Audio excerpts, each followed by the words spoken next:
Happy Thursday, Pat. I don't know what the weather's like in your neck of the woods, but I just got my ass kicked about 45 minutes ago and thought I was going to lose power. So, Yeah, I got the same thing actually. It was raining like a banshee down here. oh, the wind was insane. I'm looking at the clouds in there, and I was waiting for the funnel cloud to come down. Oh yeah, Oh, I know. Pat. It's been. It's kind of funny being in Phoenix. You kind of enjoy these days. They're like, ooh. Yeah, look at this.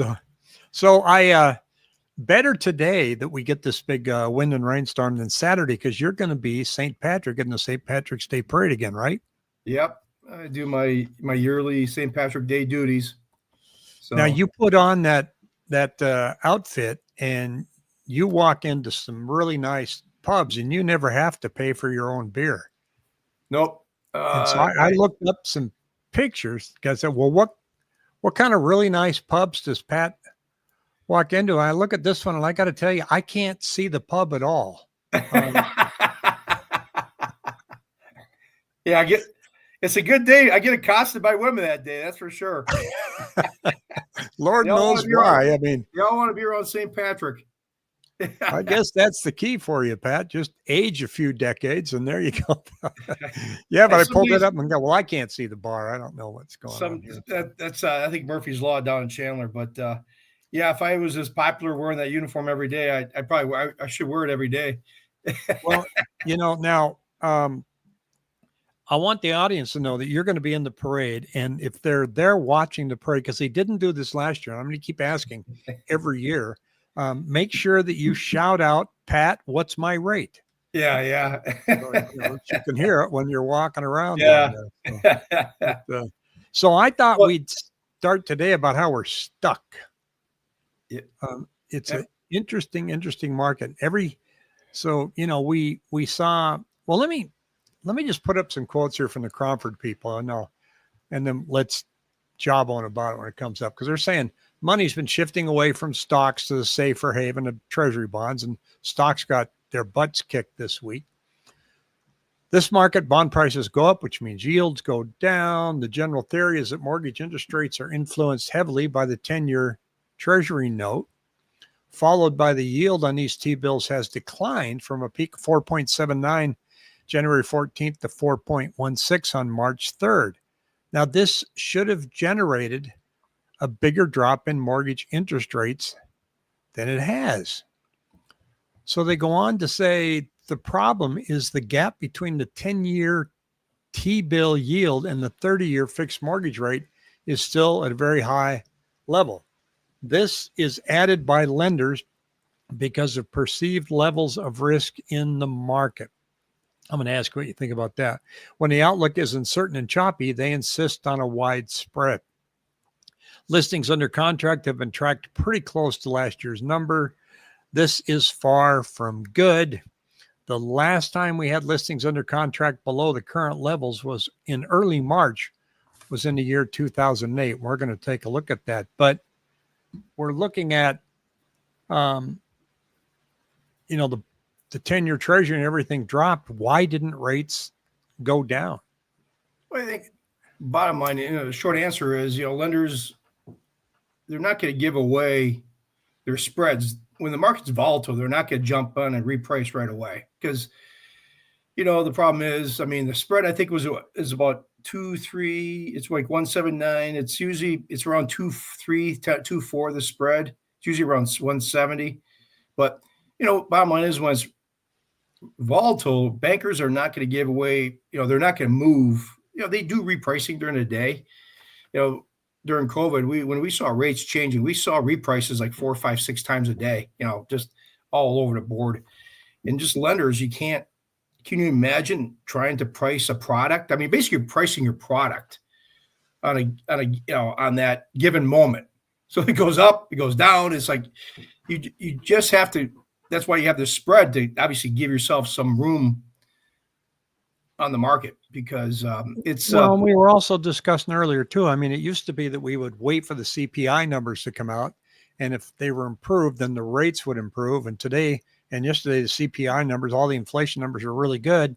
Nothing happened. Yeah, being countered by all this trade talk.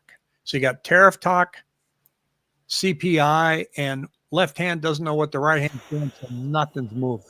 Yeah. I mean, you get this, the producer price index basically didn't move. I mean, actually, the actual number was 0% versus a forecast of 0.3%, and the previous was 0.4. So on any given move like that, I mean, you given back about a year and a half ago, you probably would have seen the bond market up 50, 60 basis points, in terms of, pricing.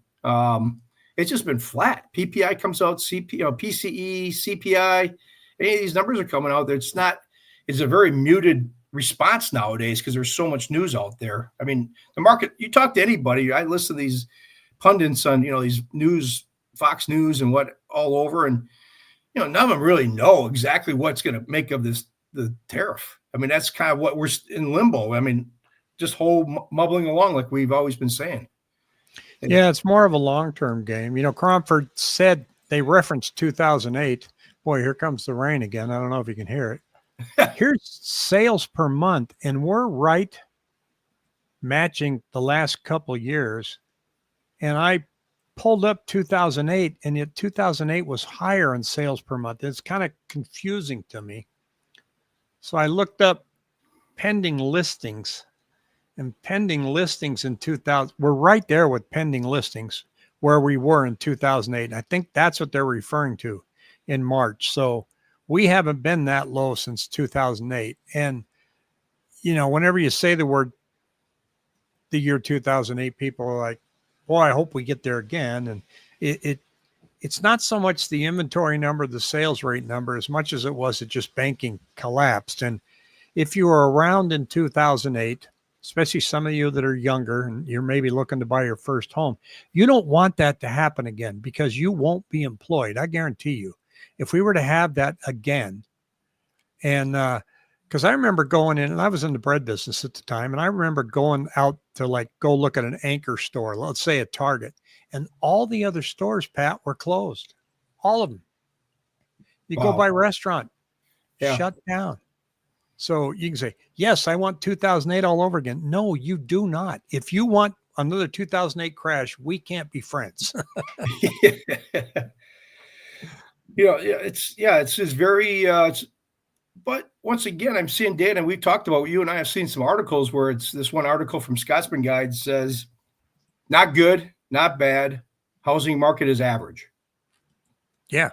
And it's just, once again, it goes back to how long have we been kind of, doing this whole muddling along type of thing. I know you and I used to do it, obviously every week, because there was always something coming out on every week. You and I have kind of stretched it to every 2 weeks now, because it's like, there's not that much news week to week lately.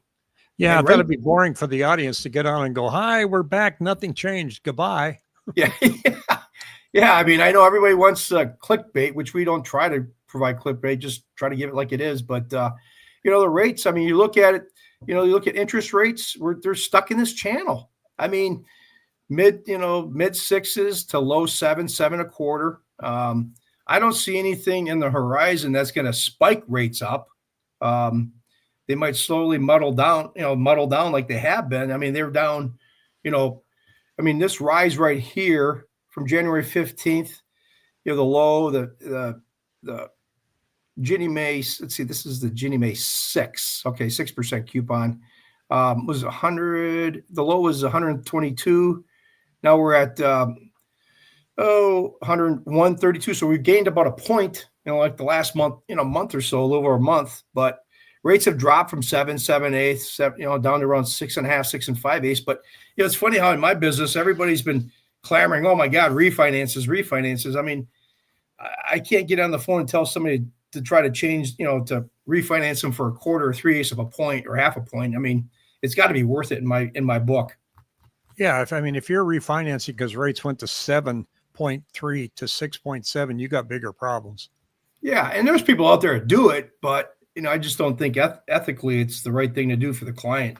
If you're gonna refinance somebody, I want to basically catch that trend where, like, okay, we feel good about the fact we can save X amount of dollars, and you're not going to be refinancing in 2 or 3 months. And obviously, from my standpoint, if people really do anything in 6 months, we get hit with a penalty. So lenders do in general like to have you keep a loan at least 6-7 months and not just continuously refinance, because there's costs that are involved.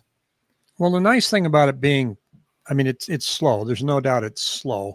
It hasn't collapsed. I mean, we're still selling homes. And in fact, Jessica just went up, and she's in Puerto Vallarta, and I went up and got a counter offer signed for her. It was a coming soon, and boom, got an offer up in Northeast Mesa. So I drove up there, and she's 80 years old, the sweetest lady. It was really nice. But you know, they are moving. And Ken here says, hi, Ken. Too much instability going on. Lenders don't like that. Yeah, lenders don't like, we want to look ahead and go, okay. But here's the nice thing about the market. You and I talked about this a few minutes ago. I got a call from a subscriber today, and he sent me a house. Let me know what you think about this, where it's priced. They've lowered the price once already. Give me a general feeling of the asking price and what you think. So I rendered my opinion. He goes, well, here's what I think. And he said, thanks. I appreciate that. My wife and I are going to discuss this tonight. Now, you could not do that 2 years ago. No. It's like, Rick, I want to look at this house. Then get in the car. I'll meet you there right now. Hurry up. Yeah. That's the conundrum dilemma that we're in. It's like, it seems it's slower than it was several years ago. I mean, but once again, not to say it's the greatest time to buy. I mean, the housing affordability does suck. I mean, for the most part, I think rates will, hopefully help that a bit. It's not going to be the end all, but yeah, back 4 or 5 years ago when you had 15, 20 offers on a house and you were bidding 30, 40,000 over, that's the market that really sucks. Yeah, no doubt. Rick says sales are stuck, in my opinion. Sellers too high, buyers getting smarter. Finally. Oh, yeah. I think let me show you what I'm looking at, because this is kind of interesting to me today. So I got my average sales price here, and it's got a $258 a square foot. There were 1,244 sales under $1 million. I thought I'd filter that out. Okay. So remember that price, 258, right? Now let's go look at today's average list price in the same pricing category under $1 million. 257. I think the message is getting out there that pricing up here, is not going to work like they did last year. Yeah. That's last year. Pricing higher than the average sales prices is going to make it sit. And so you've had conversations with agents this week that said, I'm just having a hard time convincing my sellers that they got to come down. Yeah. Several of my agents have said, one of them said, I've been beaten, over the head with a bat on some of these sellers, saying you've got to come down if you want to sell your house. And, it's kind of, it's funny, in real estate, it takes time to absorb that news. There's like a 3 to 4 or 5 month lag in news. Well, and what you just told me there too, Pat, goes against conventional wisdom on what people think realtors do, that we always want the prices to be high so that we can get a higher commission. And there you got an agent saying, feel like I got to beat them with a bat to lower their price. Yeah. I mean, he's only trying to give them advice about if, like we talked about the last couple of weeks, there's people out there, there's a certain percentage testing the market. Once again, we're not in this 08, 09, dilemma where people have to sell. They've got equity. So we're in a totally different market. I mean, back then you were forced to sell because prices were dropping. You had 3, 4 homes. It was a crazy time. And nobody knew who owned the loan. No. Even they were foreclosing. They didn't know who was going to foreclose. People were staying in those houses a year, not making a payment. Yeah. And so I was asked today too on active listings. I heard they were up over 43%. And I said, yeah, but large percentage of a small number. I mean, again, if I go back compared to 2008, click on this here. I mean, look at that, 56,000. So when I look at this, and it is going up, we were already there at 2014. We were higher. And, the wheels didn't fall off the wagon then. And 2015. Now we did get a bit of a pinch point in 2022 when the rates first started going up and inventory went up, but that's not an alarming climb to me. I predicted that we are going to be at 26,000 by the end of March. I'm going to miss it by maybe a couple hundred homes, but and that wasn't a skillful call. You could just look and go 500, 500, 500. Okay.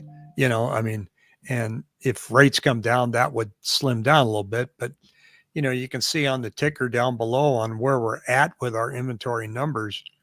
And you can see there that, we've got 24,000. We only went up by 30 homes in total active listings this week versus actually last Monday. 24,365. New listings are 3,600. New contracts are 3,092. In other words, 3,100. So it's the gap between the two is still running about 500. So that gets added on to the pile of existing inventory. But again, that gap is close enough to where there isn't that much pricing pressure total in the market. There are in certain areas, in certain neighborhoods, but we're not getting that I have to sell. And I'm also watching April 1st to see what happens to expired listings. I think they're going to spike, Pat, because I think people listed for 90 days just to go, well, let's see what happens. If it doesn't spike, it's going to be a different summer. If it does spike, inventory is going to come down and level off.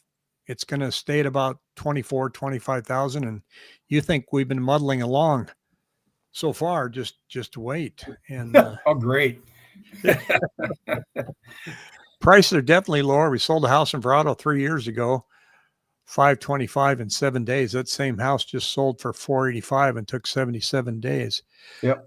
They are, and that's in the outlying areas. It's out in the Far East Valley and Queen Creek and down in Maricopa. They're getting hammered out there, and so it's if we can see the list pricing getting more in line with the asking price, it won't take 77 days. And they probably had a few pops. That same house just sold for 485, took 77 days. I wonder how many price adjustments they made to get there. And no one here, Wall Street Journal showed millions of houses being held off the market. I don't have the Wall Street Journal. I haven't seen the article, but what does it mean to be held off the market? Yeah. What does that mean? When do builders start to worry past spring sales, May and June? All depends on the builder. All depends on their inventory and their absorption rate and their bank account. So there's no quick answer for that. West Valley, Buckeye. Buckeye's got that water. People not making payments. All I can do is I've read some delinquency reports. They show a large percentage up, but the number's tiny. I don't know if it's millions of people. FHA letting people not make payments for 5 years. I haven't read that. I tried looking up haven't seen it. I really don't. I wish I had some concrete information to share with you on that, but I don't. I haven't seen anything like that. Believe me, I just haven't seen it. And Pat, you're in lending. I mean, you bumped into that? I haven't seen it. I mean, not that I'm, I've got all bits and pieces of news around the world that's coming through, but I mean, I'm sure there's a few, but I don't know if it's millions. I mean, I don't know. I like to see where you got that. I'll have to do some digging. Yeah, if you can send us an email at rick@rickhelps.com, that'd be great. Now, I'm going to talk about water here for a minute because look at this in Prescott. We've drilled 5 dry wells, community north of Prescott, forced to haul water. Now, that area has been under water stress for a long time. Just a few years back, they restricted building. And sure enough, these guys are, building these houses out there, and now they're out of water. And they're going to have to truck it in. Well, anytime you take a risk of building in these certain areas that are not developed, you're taking a risk. Yeah, like New River. They're getting their water trucked in by Scottsdale, and they aren't able to recapture it and send it back. So Scottsdale said, nope. So they worked out some kind of water deal out there where they getting it from EPCOR or something. But it's but hey, I'm looking out the window now, and we're trying to punch through it. Holy cow! Let us know in the comments what part of the valley you live in. Are you seeing that rain? it looks like I go on my weather app on my phone and look to see if I'm about to get hit. And just like say about an hour ago, I was waiting for the funnel cloud.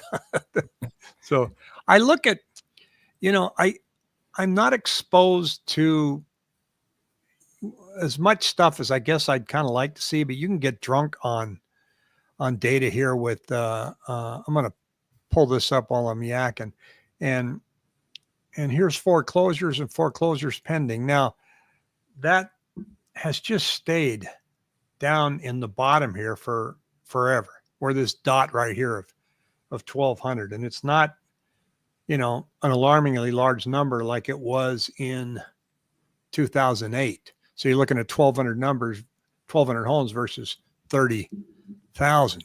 Now, what does 7 million people not having to pay for 5 years? How does that affect us nationally and locally? I don't know. That just seems like a rather large number and if it was, you would think it'd be getting more news. So Yeah, you've piqued my curiosity. no doubt. So I think the listing success rate on the daily chart is coming, going listings under contract. February 24th is showing listing success rate. It's got a 8,654. That's not really showing me what I wanted. I wanted the contract ratio. I apologize. So no one here says get right on the FHFA website. Yeah, check it out. Yeah. Okay. I definitely have I got plenty of websites to go to. You can't get to them all, get all the information. Yeah. I end up sitting behind a computer all day and all night. So yeah, exactly. We got things to do. But I mean, that's an interesting one to chase. Definitely look at it. But I mean, next week we got the Fed's coming out on Wednesday. They're going to, their interest rate, see what they do, but they'll probably, obviously Powell's saying that we're going to be pretty much the same. I mean, I think, we're seeing the Treasury Secretary. I think the administration is it just feels like they're trying to squeeze us into a recession a little bit. I mean, I've been hearing bits and patterns of different, people trying. It's a little bit harder to get a job. I mean, I got a couple of buddies out looking. They're like, it's a lot tougher. So yeah, it just feels, you can look at the numbers all day and try to dissect this number and that number and this number and that number, and you get caught up in numbers. But you also, like you said, I look at the psychology. It just feels like we're muddling along, but it just feels like they do want to pull us down because he has made mention about the Federal Reserve. I think, the administration realizes that they're not going to have much control over Powell. So I think they're trying to do it, with the 10-year treasury. Besson has said, he wants us pull the 10-year treasury down.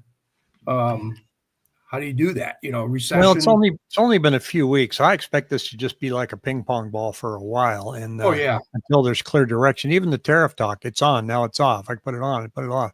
I don't even try to keep up with it right now. I mean, I'll read the headlines, but I also read that there's, I can't remember the site of the agency. They're penciling in a 90% chance that there will not be a rate cut in March, but now you're getting more conversations that by June we will, where just a mere 4 weeks ago, that was thrown out the door. Yeah. But you look, but look, once again, the Fed, you have to look, like I said a couple of weeks ago, you have to follow the 10-year treasury. 10-year treasury day-to-day trading is going to tell you a lot more about the market than the Federal Reserve. Because, I mean, look at the Federal Reserve cut their rates September 18th and the rates went up. So waiting for see what the Fed does, what they do with rates. I mean, that's like, I could probably use a dating analogy. I probably, we're 24 minutes in. Here comes your dating analogy. Yeah. I mean, it's just, there's probably one out there, but, just the Federal Reserve has proven that nothing goes like as planned. So I think you just have to watch the 10-year treasury. And, we've come down from, the highs, the low sevens to mid sixes. So that's a good trend. So I think once again, the 10-year treasury gives you more of an insight to what really is happening. And people are so ensconced in, waiting for let's see what the Federal Reserve does.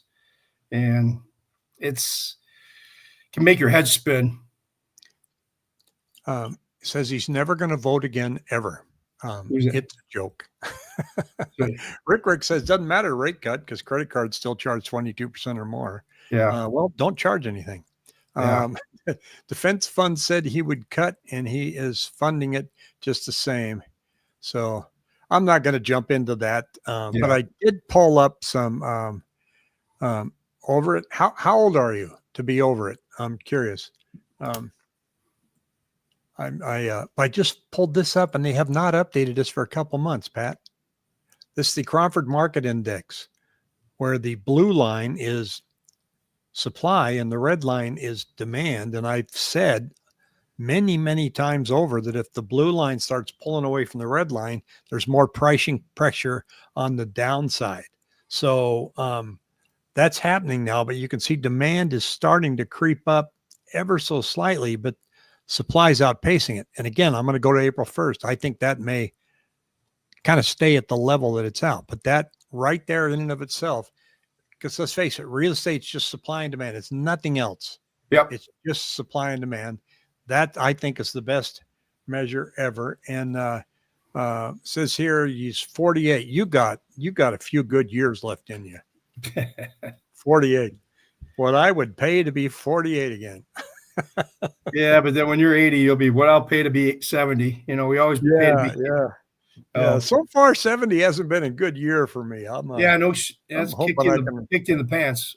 Put all this in the rearview mirror. I am feeling good today, though. I got to tell you that my energy's coming back, and I was going to go for a walk, but I don't walk in tornado weather. I'm all for real estate. Good. I appreciate everybody's comments. That's the most fun thing I think about what we do here on Thursday. Yeah, I enjoy the interaction. You know, but yeah, I was going to go out and, and try to get my half hour in. I couldn't do it. You look fresh. It's the lights. Yeah. So, but yeah, no, it's been interesting. So we'll see what happens. I mean, economy, I think they do want it to roll over a bit. Like Besson said, I think a couple of days ago, he sees the economy rolling over a bit. I think that's kind of what they want to see. You think the 10-year Treasury will drop after the Fed meeting? If they don't do anything, it's once again, it's all going to be based on day-to-day economic news. I just think the market's getting disconnected from the Federal Reserve, the Treasury, and the Fed. I mean, because it's just kind of an opposite thing. I mean, they're paying less and less attention to the Fed and more to the trade talks. Yeah, trade talks, labor. What's going on with the labor market. So I mean, I think eventually my gut says things just roll along. I mean, I like to see it.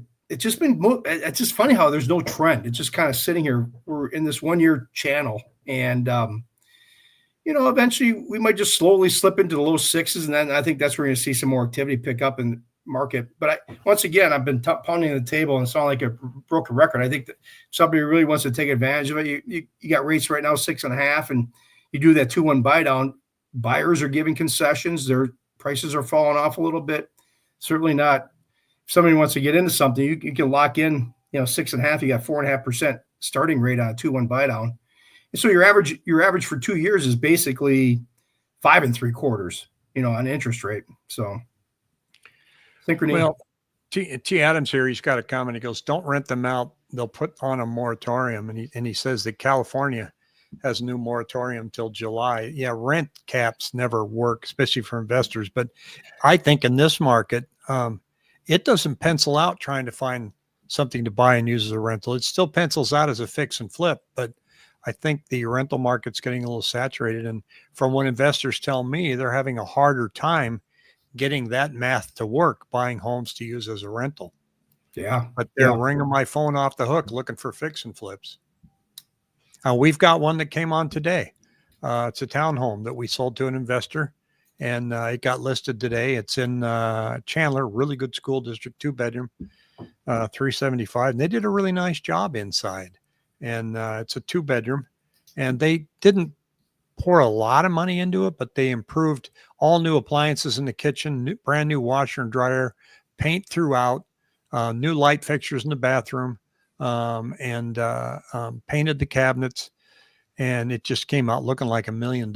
So I don't know how much they've sunk into that, but I think at the end of the day, they'll get an offer price where that will pencil out for them.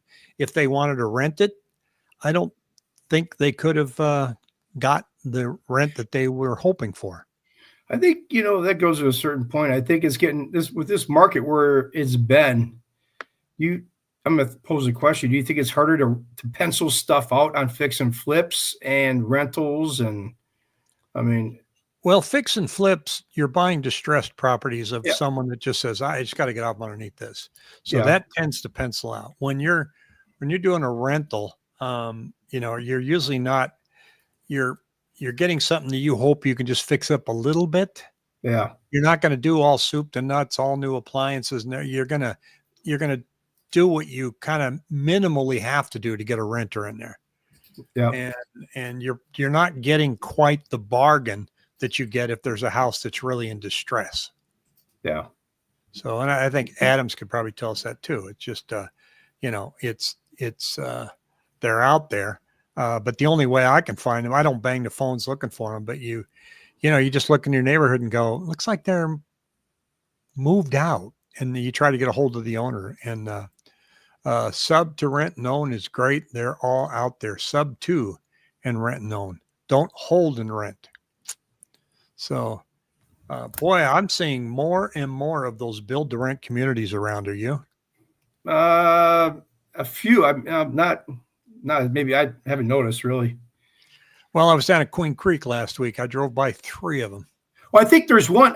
Drove by one. The lot line was like this. The backyard was like this. There was no. It was. I mean, it was off of Warner, I think, Ray.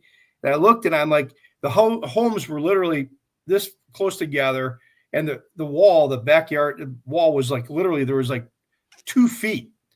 I mean, it had to be rent to own. Well, you've got those townhomes out the 202 by McQueen that are right up next to the freeway. I call them cereal boxes because they look like there's big 3-story ones. Like, who in God's name wants to live there? Yeah. And then they're expanding the 202. So no crashes happening for homes going down. I'm not seeing a lot of distress. And when I did that survey, I saw I think it was 40% said, I'm just going to see if I can sell. And another 27% said, well, I'm going to try and sell, but if not, I'm going to wait till next year. There was only 24% that said, yeah, I have to sell. I'm moving, divorce, death, whatever. Clayton brings up that he said that comment a couple above. People weren't talking about a crash back in 2019. Still hasn't happened yet either. Still waiting. Well, even a blind squirrel finds a nut every once in a while. So I think, the crash guys are still out there. So you got to keep cheering them on. So, well, Pat, I wish you a great time at the St. Patrick's Day Parade. Don't forget, everybody, if you're going down, you watch parade, you see Pat, yell at him, Pat, what's my rate? Because we call him Pat, what's my rate, McMasters. And he will stop and wave at you. And, how cool is that? I won't be there. But have fun and make sure you get out to those favorite. It's an exhausting day because I have about 1,500 people tapping on my shoulder saying they want to. I probably take about 1,500 selfies that day. Yeah. So, well, it looks like, it's lining up again to be what I think I can see here, that it's just going to be another tough day for you. And, and your sacrifice is just, I know I'm doing it for human. I'm doing it for human, mankind. Yeah. All right. Well, everybody, good to see you. We will see you next week. Have a fantastic weekend. Take care. All right. Take care.